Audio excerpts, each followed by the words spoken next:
What type of people really scare me? People who have the 48 laws of power. I hate this book.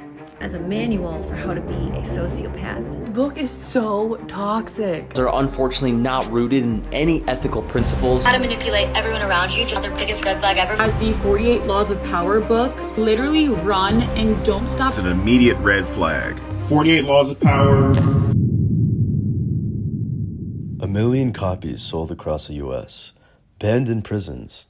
You got artists like Jay-Z, 50 Cent, Drake, even Michael Jackson and Will Smith, and Kanye West, who says he mastered all 48 laws, who are all on this book. Pop stars and influencers. But what's so special about this book? This is the question that led me to get my own copy of the 48 Laws of Power exactly 3 months ago. 3 months of flipping, highlighting, reflecting, reconditioning, applying. And now I'm here to enlighten you on whether or not you should absorb the superstar of literature. The 48 Laws of Power is a book about, well, you guessed it, power.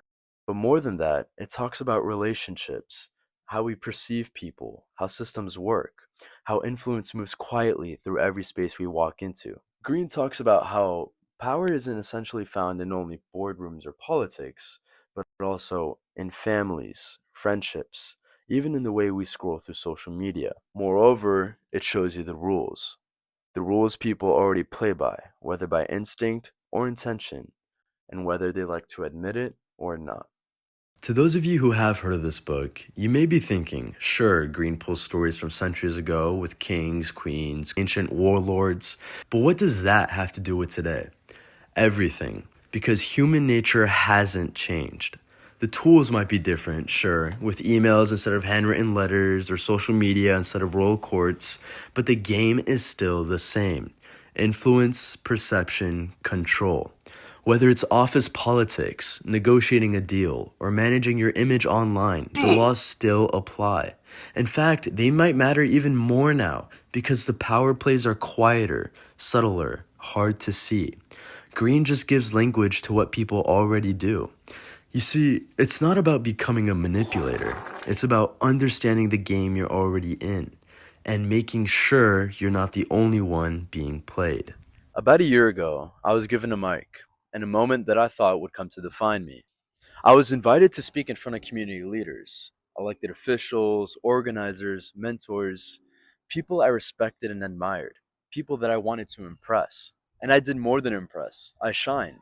I laid out the vision. I laid out the problems. I spoke with conviction, with fire.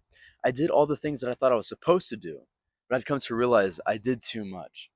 And something I didn't realize at the time was that when you burn too bright in a room full of candles, you don't get applauded for it, you get extinguished.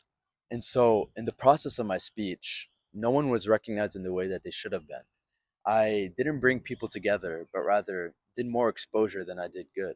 I challenged the wrong egos, and that came to be a fatal flaw to any hopes I'd have to be able to continue doing this. No one said it out loud, but the invites stopped sending, the calls stopped coming in, and that stage would come to be the last one that was given to me. And all of this happened over one simple rule, which would come to be the very first rule of the book, and that's to never outshine the master. Because something I didn't realize at the time was that power, true power, isn't proving that you're the most capable or proving you're the smartest. Rather, it's being able to uplift others and make them feel bigger in your presence. And so something as simple as this would come to be a law that I'd learned the hard way. That the loudest voice in the room isn't always what's strongest, but rather it's what's most strategic. And sometimes the most strategic move that someone can make is silence. And this, of course, is not a unique experience because there are many people that we know and are familiar with on the global stage who have come to overstep a boundary and say something that they wish they didn't say. And you yourself, the audience watching this video, have most certainly, without a doubt, overstepped that same boundary and felt the consequences of not following this law. Because the truth is, when people start to conceal their intentions, they can watch the truth pour out of people more often. When one speaks less, they simply listen more. When one vanishes, they in a sense become unforgettable. And you may not agree with these things at face value, but when reading this book, Robert Greene breaks down the reasons as to why people behave this way. And at the end of the day, we're all players. Some move loud, some move quiet. Some play for attention, others for control. But we're all in the game. Power just decides who wins. Because most people are pawns. They move forward, they react, they think one step at a time. But the book teaches you how to think like a grandmaster, how to anticipate, to position, to sacrifice small pieces now for a greater control later. And what I really love about this book is that it's really a great beginner's guide to really being out there and putting yourself out in the real world, especially if you didn't have anything to start with. Because if you're like me, you weren't obviously handed power, which applies to most of you. These doors weren't always opened for you. You're walking into life, building it brick by brick and mistake by mistake. And this book doesn't give you control over others necessarily. It just gives you control over yourself. So that leads us to the question, what exactly do people not like about the book, and why do they fear it in a sense? Well, as a wise man once said, people fear what they don't understand, or worse, what they do understand and hate that it's true.